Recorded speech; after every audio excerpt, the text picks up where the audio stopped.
turned apart a few pieces we had laying around. We had some radiator pieces that had a little bit of copper in them. We had to get that cleaned up because we're trying to make a trip up to the scrapyard.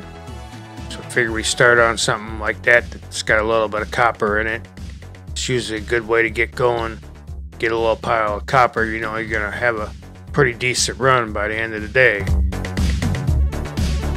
There's some radiator cut-offs from furnace and a couple other things that my son cut them off, and I'm trying to clean up the little scraps that's left in them.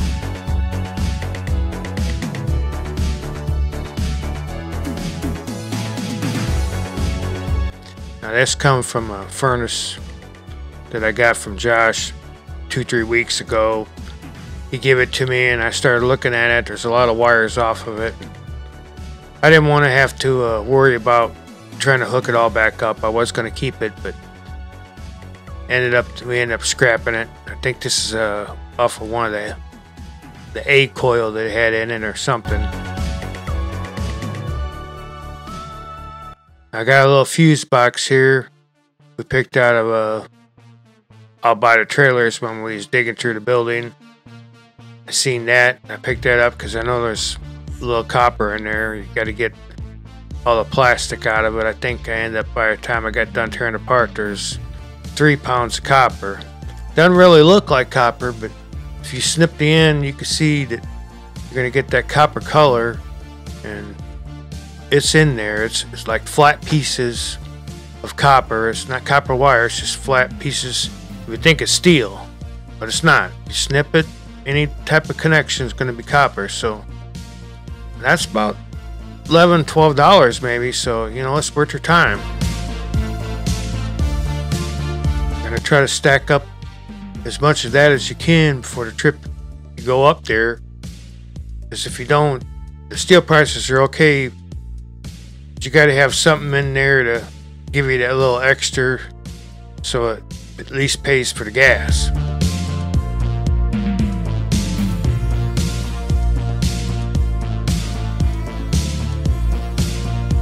It's a lot of little tedious stuff to tear apart to get to it. But that's how you gotta do it. You just gotta take one little piece at a time, and if you're not for sure what kind of metal it is, take a pair of snips, cut it, and look at it. It's pretty self-explanatory. Everyone knows what copper looks like. Everyone knows what brass looks like, and so on. So you just, if you ain't for sure, you just take a magnet. Magnet, don't stick to it. It's going to be copper, brass, or aluminum. Now this is that furnace I was telling you about. This is the bottom part. It's got a motor in it, a little bit of electrical wiring, and it's pretty heavy. I was really hoping to be able to salvage it, but when I got it, there was too many wires taken off of it. I was going to try to rig it back together, and I seen a little bit of rust down in the bottom of where the burner is at, so I was worried maybe if one of them pipes get a hole in it, then it could be carbon monoxide. So I figured, well, maybe we should just bring it into the scrap yard, get a few bucks for it that way, and clean it up.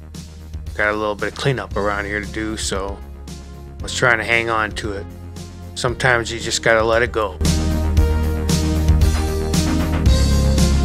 Now I'm trying to get this motor out of this thing, and it's giving me a little bit of a hard time, but I know this model here is real old, but I know it's at least 15, 16 years old, because it just started when they put PVC for the chimney on this one, but it was a different type of chimney.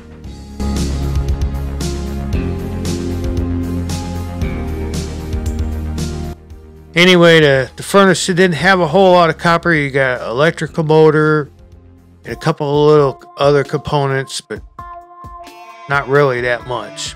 Mostly metal. Now this is a welder that didn't work. Now, I thought for sure, as heavy as it was, there's going to be a transformer in there. Well, there's a transformer in there. The bad news is it's got aluminum windings, so what I'm taking out now is about the only thing I got out of it.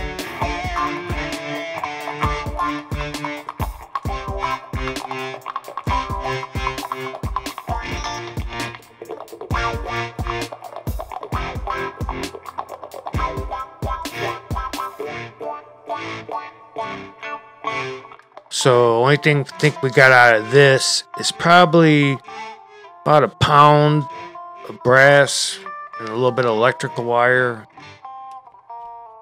Yeah, and then the steel. I mean, it was heavy, so the steel probably was 40 pounds. So, 10, 12 cents a pound, whatever it is. Might have been $4 worth of steel. And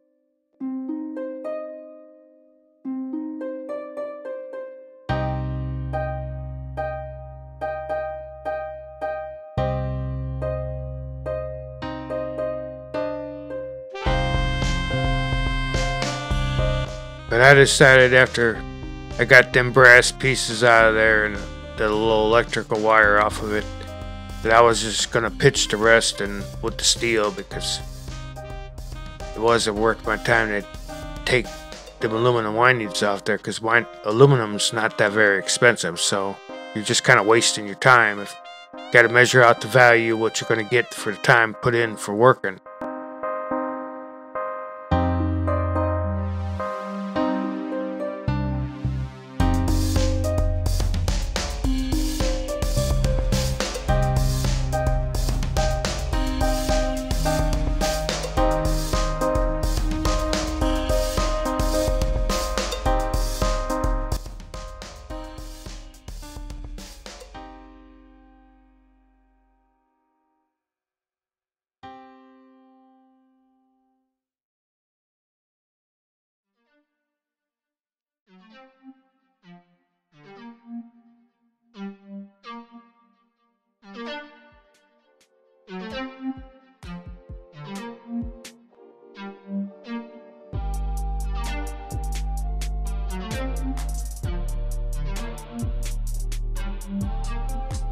Right now, I'm trying to get a couple bolts out to get the fan off, because I know that little fan had a little bit of copper in the motor, but not that much. There's the brass pieces I was telling you about. We had a few other items around there that I worked on that I didn't get enough footage. I had to recharge the battery on the phone, but it's just a bunch of different little things that we tear apart to try to find the best material inside to get the most for the money. There's a shot of the ends there. If you could look in there, you'll see it's not copper colored, it's silver looking. That's aluminum.